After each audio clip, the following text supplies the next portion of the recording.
Many are familiar with China's Terracotta army, thousands of life-sized warriors standing guard in silent formation around Emperor Qin Huang's tomb for over 2 millennia.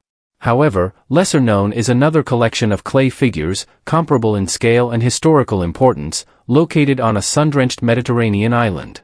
In the village of Agia, Irini, Cyprus, known as Adon in Turkish, a significant archaeological find was unearthed that reshaped our understanding of ancient Mediterranean culture.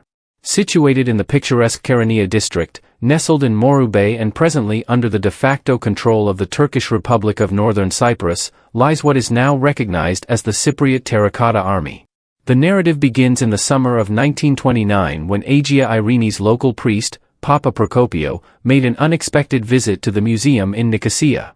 Having apprehended a looter in his field, he brought with him a curious object, the upper part of a 6th century BC terracotta statue. This seemingly small incident would lead to one of the most significant archaeological finds in Cyprus. The artifact immediately caught the attention of the Swedish Cyprus expedition, led by the archaeologist Einar Jurstad.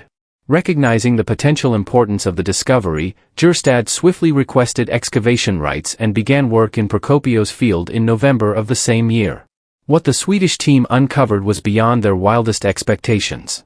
Just half a meter below the sandy surface, they discovered an astonishing sight, around 2,000 terracotta figures arranged in a semicircle reminiscent of a theater formation. These figures, dating from between 650 and 500 BC, represented a diverse array of characters, priests, warriors, common people, and animals. The sheer variety and scale of the figures were impressive, with the largest being life-sized. As the excavation progressed, it became clear that the site was not just a repository for these figures, but a sanctuary with a long and complex history. The archaeologists discovered that the Agia Irini sanctuary had been in uninterrupted use from the Late Bronze Age, around 1200 BC, to the end of the Cypriot Archaic period. The earliest phase of the sanctuary consisted of a complex of rectangular houses made of mud bricks on solid stone foundations. These houses were arranged around a large open courtyard, with different areas serving specific purposes. The complex housed cult objects such as offering tables, large storage jars, pithoi, libation vessels, a stone cult axe, and terracotta bull figures. Over time, the ancient sanctuary was covered and buried underground, and a new one was erected on top. This new sanctuary differed from the previous one by being an irregularly shaped, open tominos surrounded by a peribolos, priest's garden or orchard.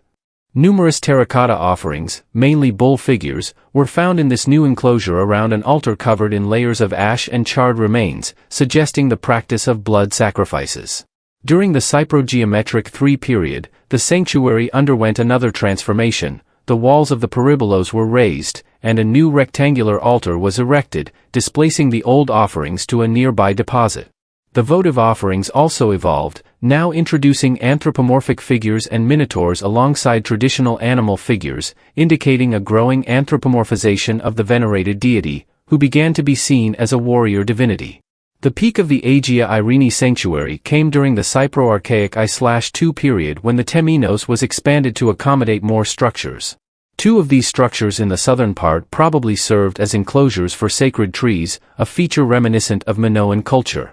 Here, figures with bull masks, interpreted as priests, were found, providing clues about the cult's rituals, which included music as suggested by numerous figurines with tambourines and flutes. The offerings continued to be mostly terracotta figures arranged in semicircles around the altar, with the smallest ones placed closest to the altar and the largest ones behind, ensuring all were visible during ceremonies. The deity to whom the sanctuary was dedicated and under what form it was worshipped remains unknown. Archaeologists believe that an oval stone or beetle found in the most recent layers may have been the cult object being transferred from one phase of the sanctuary to another as it expanded. At the beginning of the Cypro-Archaic II period, the sanctuary was repeatedly flooded, leading to its eventual abandonment around 500 BC. However, there was a brief revival of the cult in the 1st century BC, albeit on a much smaller scale and with fewer resources. The site fell into oblivion until Papa Procopio unknowingly cultivated corn over the ancient terracotta sculptures. The looters, however, must have known that something valuable was buried there. Their fortuitous discovery thus led to the revelation of one of Cyprus's and the Mediterranean's most important sets of archaeological artifacts. In 1931, half of the objects found were sent to Sweden with the permission of the British colonial government. Therefore many of the terracotta figures discovered at Agia Irini are now in the Medelhavsmuseet or the Museum of Mediterranean and Near Eastern Antiquities in Stockholm, where they are displayed as a testament to the sanctuary's glorious past, Cyprus's rich cultural heritage, and the work of Swedish archaeologists. The other half remains in Cyprus, housed in the museum in Nicosia on the island of Cyprus. This division of the finds reflects the complex history of Cyprus itself, an island that has long been at the intersection of different cultures and powers.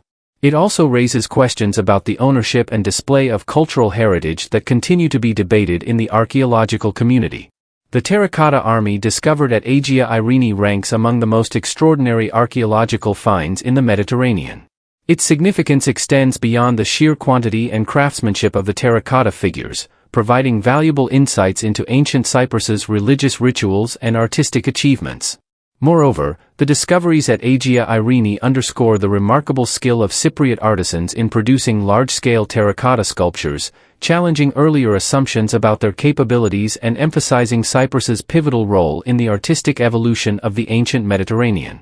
From its accidental unearthing in a farmer's field to its current status as a globally renowned treasure, the Agia Irini terracotta army continues to fascinate archaeologists, historians, and the general public alike.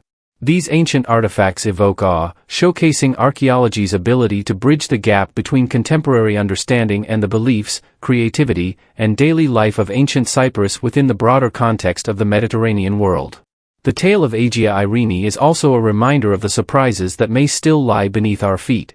Who knows what other wonders might be unearthed on this island of Aphrodite, this crossroads of civilizations. In the end, the terracotta army of Agia Irini stands not just as a collection of ancient artifacts but as a bridge across time, connecting us to the hopes, fears, and beliefs of people who lived thousands of years ago. Thank you for joining us on this fascinating journey through time, exploring the remarkable terracotta army of Agia Irini. We hope this glimpse into ancient Cyprus has sparked your curiosity and deepened your appreciation for the wonders of archaeology. If you've enjoyed this exploration of history, please consider subscribing to our channel for more intriguing stories from the ancient world. Thank you for watching another episode of Just Discovery. If you like this video, be sure to like, subscribe, and press the notification bell for future updates on more exciting videos. See you next time.